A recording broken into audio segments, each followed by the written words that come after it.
आपने देखिए यहाँ पर सुना ना, अब मामला बात पूरा होनी चाहिए, सही बात होनी चाहिए, फैक्ट्स पे बात होनी चाहिए। ये आप लोग ऐसे करते हैं कि इस मैच में अगर मैं छक्का लगा रहा हूं तब तो क्रिकेट मैच, बल्ला, बॉल सब ठीक है, और अगर ये नहीं हो पा रहा और मैं विकेट गवा रहा हूं तो इसका मतलब ग्राउंड भी खराब है, पिच भी खराब है, अंपायर भी खराब है, बैट भी खराब है, बॉल भी खराब है, मम्मा मैं नहीं खेलूंगा। अरे तो आप अरुण राजभर देखा, पूरे देश ने देखा चंडीगढ़ में किस तरह से मेयर का चुनाव हुआ कि आज एम्पायर की भूमिका सुप्रीम कोर्ट ने तय कर सुन दी। लीजिए ना एक बार अरुण राजभर को सुन। हम अपनी पार्टी भारतीय समाज पार्टी और पूरे देश की तरफ से उनको नमन करते हैं और उनके विचारों पर चलने के लिए हम सभी लोगों को संकल्पित करते हैं कि उन्हीं के विचारों पर चलने का साहस जुटाइए और उन्हीं के आदर्शों पर चलने के लिए सबको प्रेरित करिए।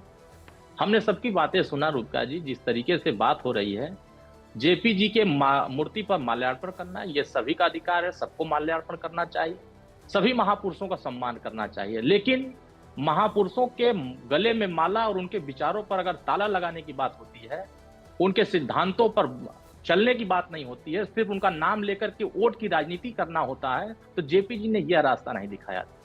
उन्होंने संपूर्ण क्रांति की बात सामाजिक रूप से किया, शैक्षणिक रूप से किया, सांस्कृतिक रूप से किया, आर्थिक रूप से किया, देश के तमाम वंचित वर्गों को मुख्यधारा में जोड़ने की बात किया। किसके खिलाफ किया था? कांग्रेस के खिलाफ किया था।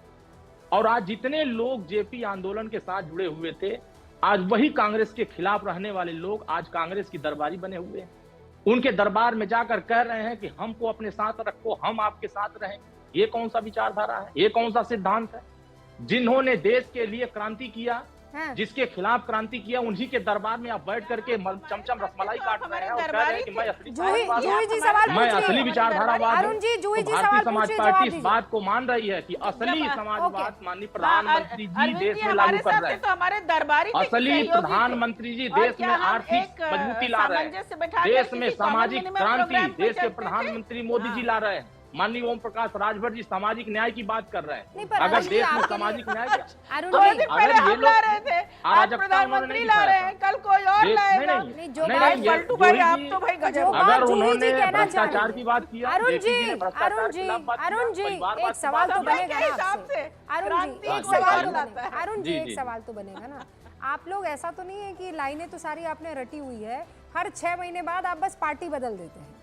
मतलब 6 महीने बाद आप मोदी जी के लिए बोल देंगे, फिर 6 महीने बाद आप ये अखिलेश जी के लिए बोल देंगे? ये बात बिल्कुल नहीं है रुबिका जी। हमने हमेशा सामाजिक न्याय की बात किया और समाज की अंतिम कतार में व्यक्ति, जो जेपी जी चाहते थे कि हर विकास की मुख्यधारा में समाज जुड़े और उनको सामाजिक मजबूती मिले, राजनीतिक मजबूती मिले, शैक्षणिक मजबूती मिले, मैं उसके पक्षधर हूँ।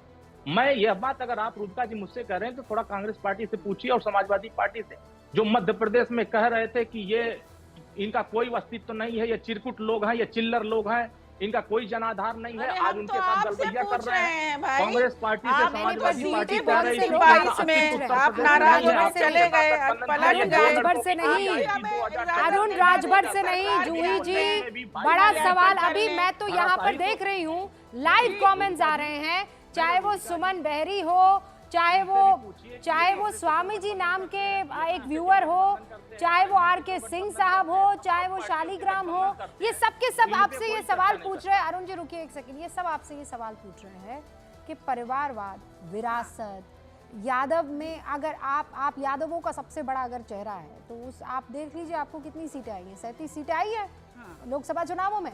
उन 37 में अगर आपको यादवों की जो जीत है वो दिखानी होगी तो वो सारे के सारे आप ही के परिवार से आ रहे हैं, भैया भाभी और 3 देवर।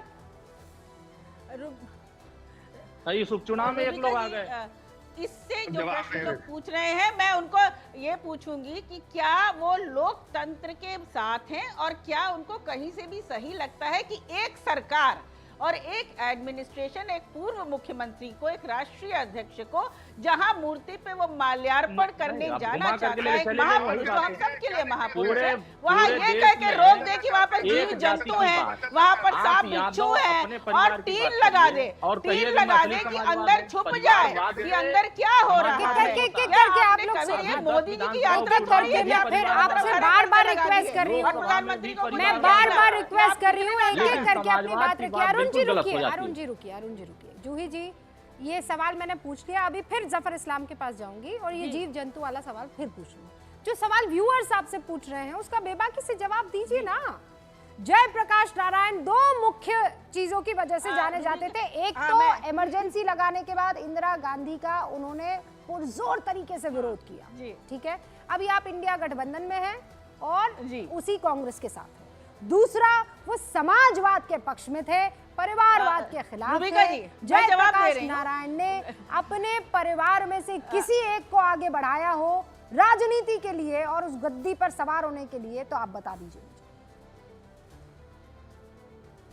रूबिका जी, अगर कोई भी व्यक्ति चुनकर लोग चाहते हैं और चुनाव करके उसको भेजते हैं संसद में, तो ये उसका अधिकार है। केवल वो किसी परिवार से आता है, भारतीय जनता पार्टी में भी परिवार की एक लंबी लिस्ट है, तो उसको हम इसलिए नहीं टिकट देने से मना कर देंगे कि ये हमारे परिवार का है।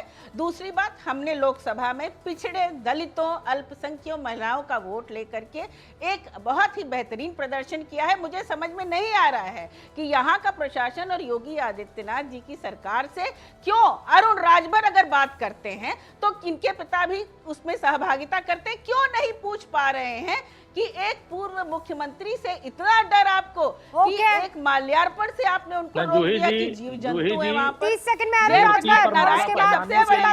लोकतांत्रिक व्यवस्था, क्रांति की बात, मुझसे आप प्रश्न पूछ सकते हैं। जूही जी पूछा आपने सवाल, उसका जवाब राजभर 30 सेकंड में। मुझे समझ में नहीं आ रहा कौन बोल रहा है। अराजकता के साथ आप अगर वहां जाइएगा, आप वहां जा करके मूर्ति पर माल्यार्पण करिएगा, तो उसके लिए सरकार का एक सरकार की सुरक्षा दे रही है। आप कल के डेट में उनको खरोच लग जाएगा तो आप कहने लगिए कि आपने सुरक्षा नहीं दी इसलिए खरोच लग जाएंगे। ये बात बिल्कुल गलत है।